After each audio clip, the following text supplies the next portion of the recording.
আসসালামু আলাইকুম এভরিওয়ান, মেঘবালিকা ভালোবাসা গল্পের 20 নম্বর পার্ট নিয়ে চলে আসলাম। তো বেশি কথা না কইয়া চলুন গল্প শুরু করা যাক। নিচে কয়েকজন বসে আছে চেয়ারে, চিত্র গুনে নেয়। নিচে তারা মোট 5 জন আর মেয়েরা 9 জন। 5 জন ছেলের সাথে লড়াই তাদের মতো মেয়েদের কাজ নয়, তারা পারবেও না। তারা চোখে চোখে কথা বলে নেয়। চিত্র বলে, আমি ওই দিক দিয়ে সিঁড়ি দিয়ে নামি, ওরা আমাকে দেখলে তোমার পিছন থেকে আঘাত করবে।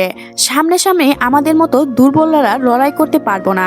চিত্র এপাশে সিঁড়ি দিয়ে নামে, নিচের ছেলেগুলো উঠে দাঁড়ায়। পিছনের মেয়েগুলো একসাথে একজোট হয়ে ছেলেগুলোকে পিছন থেকে ধাক্কা দিয়ে দেয়। ওইদিকে রিমা ছাদে উঠে দাঁড়ায়। পায়ের শব্দ শুনে মনে হচ্ছে সবাই তেড়ে আসছে তার দিকেই। এটাই তো চেয়েছিল সে, তার জীবনের বিনিময়ে বাকি প্রাণ বেঁচে থাকুক। এমনিতেও সে বেঁচে থাকলে বাঁচার মতো বাঁচতে পারবে না।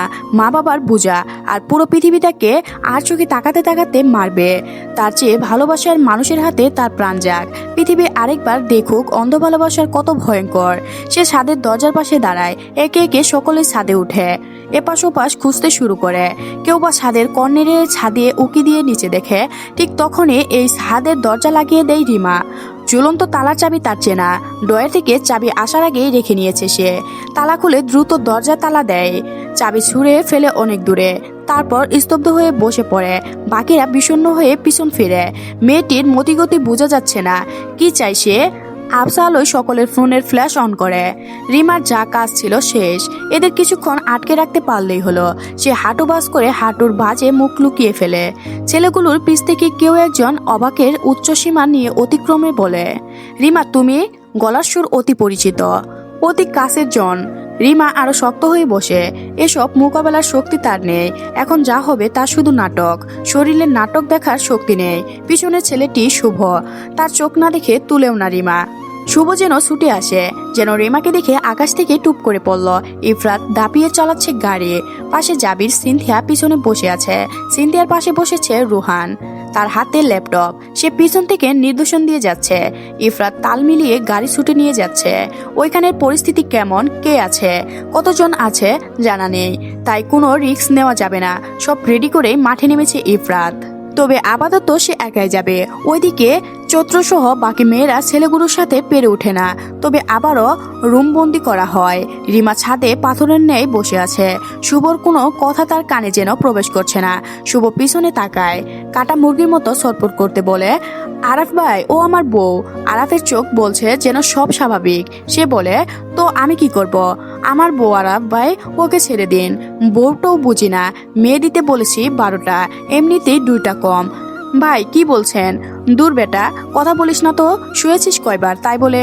শুভর শরীরে ভূমিকম্পের মতো কাঁপে। আরাফ তিক্ত গলায় বলে, এমনিতেই একদম ফ্রেশ মাল দরকার, মাথা এমনি খারাপ করে দিলি। আচ্ছা 2-1বার ব্যাপার না, মেয়ে সুন্দর আছে, চালিয়ে নিব, এবার সর। শুভ তেরে গিয়ে আরাফের কলার টেনে ধরে, তারপর আগুনের শিখানে জ্বলতে থাকে। জীবন থাকতে বউয়ের গায়ে ফুলের টোকা দিতে দিব না। রিমার চোখ দুটো আর বাধা মানে না। এই বউ শব্দটা আগে হৃদয় স্পর্শ করে তার। আজ কোনো বানানো গল্প, কোনো স্পর্শ কথার তার শুভর তাকে বাঁচানোর চেষ্টা কিছুই স্পর্শ করছে না। এর পিছনে কারণ যাই হোক, শুভ মেন ক্যারেক্টার নয়তো কোনো ইউকিক ক্যারেক্টার, তবে তার সাথে তো ছিল শুভ। পৃথিবী উল্টাপাল্টা হলেও সত্যি কোনো দিন মুছে যাবে না। রিমা কোনোদিনই আর ক্ষমা করতে পারবে না তাকে।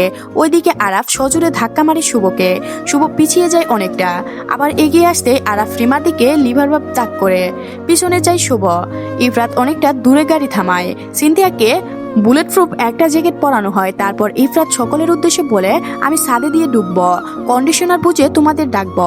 সবাই সম্মতি জানায়। ইফরাত ক্ষমতার সাথে জানালার গ্রিল বেয়ে উপরে উঠে থাকে।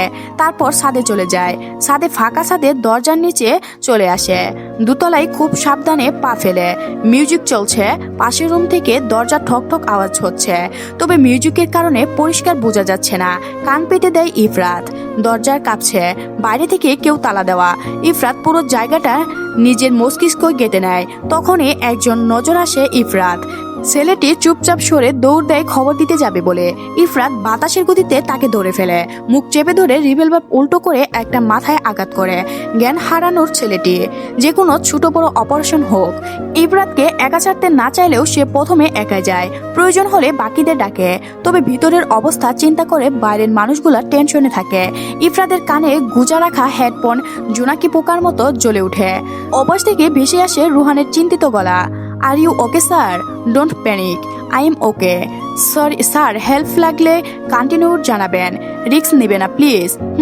অপরে একরকম অনেকগুলা ছেলে আছে। ইফরাত বাইরে থেকে দরজা লক করে। তারপর ইফরাত চুপচাপ সিঁড়ি বেয়ে নিচে নামে। রিবেল ভাব কোমরে গুজে নেয়। সিঁড়ি দিয়ে নেমে আসে বিশাল আকারে অচেনা মানুষ দেখে কিছুক্ষণ স্তব্ধ হয়ে থাকে ছেলেগুলো। তারপর তেড়ে আসে ইফরাদের দিকে। ইফরাদের অপর হাত তুলতেই ছেলেটি হাত আবদ্ধ হয়ে ইফরাদের বজ্রমুঠিতে হাত পেঁচিয়ে পিছনে ঠেকায় ইফরাত।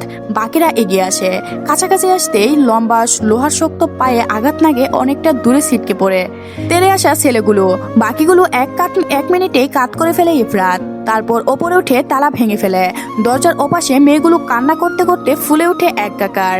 মাঝখানে হালকা পাতলা মেয়েটি ছুটে এসে ইফরাতকে জড়িয়ে ধরে ফুপিয়ে উঠে বলে, চাচ্চু আমি বাড়ি যাব। চাচ্চু শুনে ইফরাত বুঝে নেয় এটাই রিজভী শিকদারের মেয়ে। অল্প বয়সী মেয়েটাকে নিজে থেকে ছাড়িয়ে নেয়। হাত দুটো থরথর করে কাঁপছে মেয়েটির।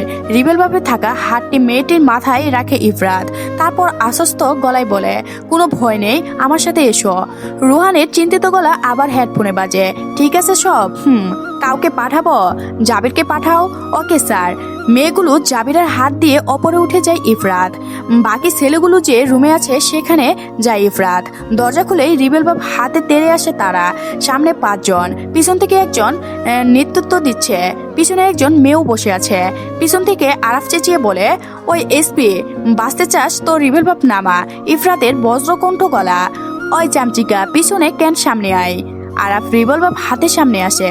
কি করবি কর। সাথে সাথে রিবেল বাপের 6টা বুলেট 5টায় মিশনার বরাবর গলা লাগায় ইফরাত।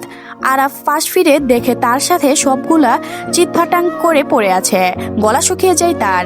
30 সেকেন্ডের ফোন দেয়াতে রিবেল বাপ দৌড়ে রিমার মাথায়, তার পুরো শরীর রিমার পিছনে। উম্মাদের মতো বলতে থাকে, রাস্তা স্যার, খুদার কসম মেরে দিব। আমি না বাঁচলে ও বাঁচবে না। ইফরাত আরাফের চোখে জানোয়ারের রূপ দেখতে পায়। এ মুহূর্তে কোনো স্টেপ নিলে মেয়েটির ক্ষতি হবে। সে তো জানতো না এই রুমে কোনো মেয়ে বন্দি আছে, তাহলে অন্যভাবে আঘাত করত। ইফরাত পিছনে যায়। আরাফ আবারও চেঁচায়, রিবেল বাপ রাখ, না হলে খুলে উড়িয়ে দিব। ইফরাত রিবেল বাপ রাখে। আরাফ রিমাকে টার্গেট করে বাইরে বেরিয়ে আসে। খোলা মাঠের মধ্যে দাঁড়ায় রিমা। পিছনে আরাফ, সামনে ইফরাত, সাইডে প্রাইভেট কার। এ জাবির, রুহান আর সিনথিয়া। জাবির বেরিয়ে আসে। সাথে সাথে রিমাকে দেখে ছুটে আসে সিনথিয়া। জাবির টেনে ধরেও আটকাতে পারে না।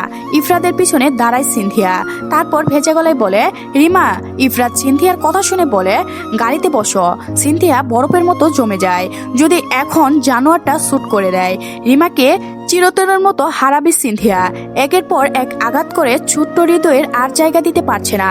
চোখের সামনে প্রিয়জনের মোর মুহূর্ত অবস্থা এর সহ্য হচ্ছে না। এদিকে ইফরাত চাইলেও শুট করতে পারবে না। আরাফকে জীবিত না পেলে এর চেয়ে বড় চক্রকে সে ধরতে পারবে না। এর জন্যই পুরো বিষয়টা ভেবেচিন্তে করতে হবে। আরাফ রিমার মাথায় রিবেল বাপ ঠেকিয়ে পিছনে যাচ্ছে। ইফরাত শূন্য হাতে উঠে শুধু উপায় খুঁজছে। এর মধ্যে সিনথিয়া একটা কথার মাথায় খেলে যায়। সিনথিয়া বলে, স্যার, রিমা মার্শাল আর্টস জানে, ও নিজেকে রক্ষা করতে জানে। আমার পরের বছর ও মার্শাল আর্টে ভর্তি হয়েছিল। আমাদের অন্য সকল কোর্স এখনো চলমান। ইফরাত খুব বিরক্ত হয়। সে দাঁতে দাঁত চেপে বলে, যাও প্লিজ। জাবির, ওকে গাড়িতে বসিয়ে লোক দিয়ে রাখুন। আরাফ সুযোগ খুঁজছে। ইফরাতকে ঠেকানো না গেলে আজ তার মুক্তি নেই।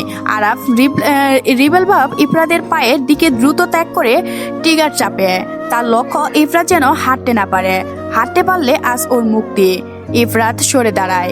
ইফরাত এই সুযোগে পায়ে গুজে আরেকটা রিভলভার বের করে আরাফের পায়ের দিকে তাক করে ট্রিগার চাপে। জাবিরের হাতে গুলি করে নিশারা বরাবর বুলেট লেগে আরাফ মাটিতে পড়ে। রিমাকে সরিয়ে আনে জাবির। বাকিরা আরাফকে গাড়িতে তুলে। রিমা অস্ফুট সুরে বলে, শুভ কে পানির ট্যাঙ্কিতে রাখা হয়েছে, উপরের ঢাকনা তুলা দেওয়া। বলে জ্ঞান হারায় রিমা। ব্রেকিং নিউজ, শহরে দিয়েছে নতুন যন্ত্র। গতকাল একটি ছেলে ও একটি মেয়ে শহরের শূন্য গলি দিয়ে হাঁটছিল। হঠাৎ তার সামনে একটি কালো ছায়ার মতো দেখতে পায়। দুজন ভয়ে পেয়ে দাঁড়িয়ে যায়। এমন অবস্থায় রাস্তার লাইটগুলো নিভে যায়। ধীরে ধীরে কালো কিছু একটা তাদের সামনে আসতে থাকে। তারা পিছনে ঘুরে দৌড়াতে থাকে। এক পর্যায়ে মেয়েটি দেখে তার কলিং পাশে নেই। সে দৌড়ে আশেপাশে মানুষজন ডেকে নিয়ে যায়। যাওয়ার পর দেখে ছেলেটি বেহাল দশা, রক্তাক্ত হয়ে আছে তার শরীর। ছেলেটিকে হসপিটালে নেওয়া হয়েছে, এখনো জ্ঞান ফিরেনি। রাতে সকলকে সাবধানে চলাচল করার নির্দেশ। তো আজকের গল্পটি এ পর্যন্ত শেষ হয়ে গেল। তো গল্পটি কেমন লাগলো অবশ্যই কমেন্ট করে জানাবেন এবং এই চ্যানেলটি সাবস্ক্রাইব করে রাখবেন। ধন্যবাদ সবাইকে, ভালো থাকবেন।